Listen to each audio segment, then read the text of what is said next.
हमें पता है कि हमारे अर्थ पर मैक्सिमम पार्ट पानी है, यानी हाँ, मैं ओशियंस की बात कर रहा हूँ, क्योंकि स्पेस के बाद यही वो मिस्टीरियस टॉपिक है जिसके बारे में हम इतना कम जानते हैं।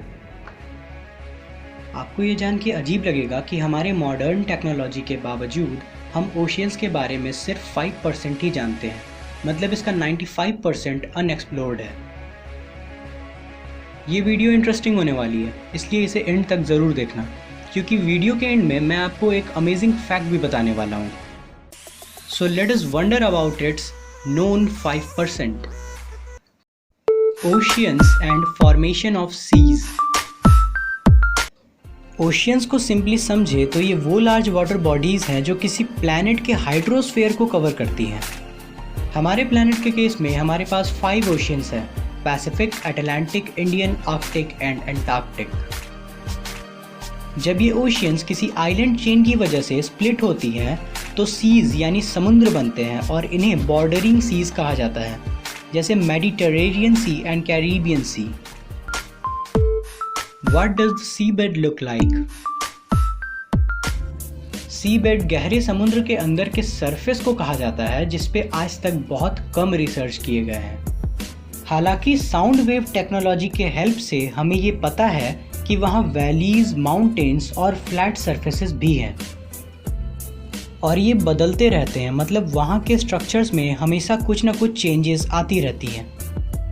इसके ऊपर mostly dust, sand, dead organisms और वहाँ के प्लांट्स होते हैं। Why sea water is salty but not gets over salty? समुद्र का पानी खारा क्यों होता है?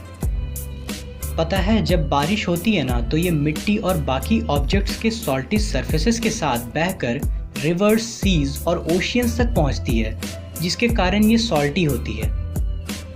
नॉट ओनली ओशियंस, इस प्रोसेस के कारण रिवर वाटर में भी 1 ग्राम पर लीटर के हिसाब से सॉल्ट प्रेजेंट होता है, जो कि काफ़ी कम है, क्योंकि ओशियन में 1 लीटर वाटर में 35 ग्राम सॉल्ट प्रेजेंट होती है।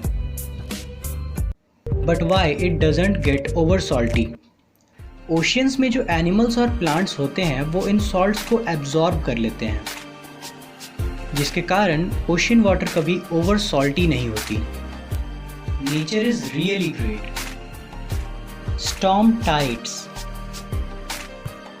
समुद्र में जो बड़ी लहरें बनती है, इससे नॉर्थ सी कोस्ट पे बहुत नुकसान होता है, और क्योंकि ये नेचुरल है, इससे बचा नहीं जा सकता। और ये तब क्रिएट होती हैं जब एटमॉस्फेरिक प्रेशर कम होता है और विंड एक तरफ से चलती है।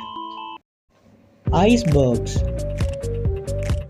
आइसबर्ग्स टूटे हुए बर्फ के बड़े टुकड़ों को कहा जाता है, जो कि ग्लेशियर्स से अलग हो जाती हैं, और क्योंकि आइस की डेंसिटी वाटर की डेंसिटी से कम होती है, ये समुद्र के ऊपर ही फ्लोट करती हैं। As a matter of fact, ये बिना मेल्ट हुए समुद्र में 1000 किलोमीटर से भी ज़्यादा ट्रैवल कर सकती हैं। पर रुकिए, अगर आप ऐसा सोच रहे हैं कि सारे आइसबर्ग्स इस इमेज की तरह दिखते हैं, तो आप गलत हैं, क्योंकि 9 में से 1 आइसबर्ग ही वाटर लेवल के ऊपर दिख पाते हैं और बाकी वाटर लेवल के नीचे। जैसे कि अगर कोई आइसबर्ग आपको 100 मीटर हाई दिख रहा है, तो इसका ये मतलब है कि ये 800 मीटर डीप भी है, और इसलिए जब ये टूटते हैं तो इससे काफ़ी खतरा होता है।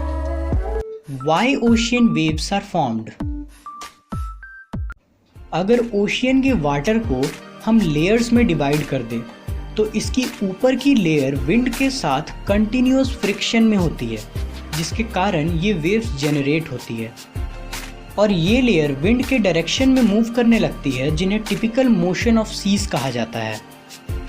इट इज़ हार्मलेस, क्योंकि ये कोई सुनामी क्रिएट नहीं करती, क्योंकि इसकी ऊपर की लेयर इसकी बाकी लेयर्स को अफेक्ट नहीं करती है।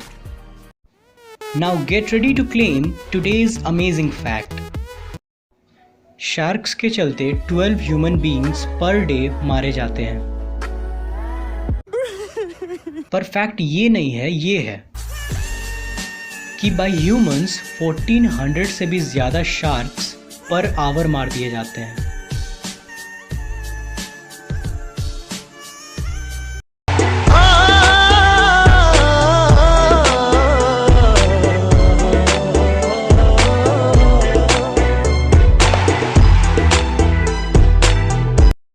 Hellcat.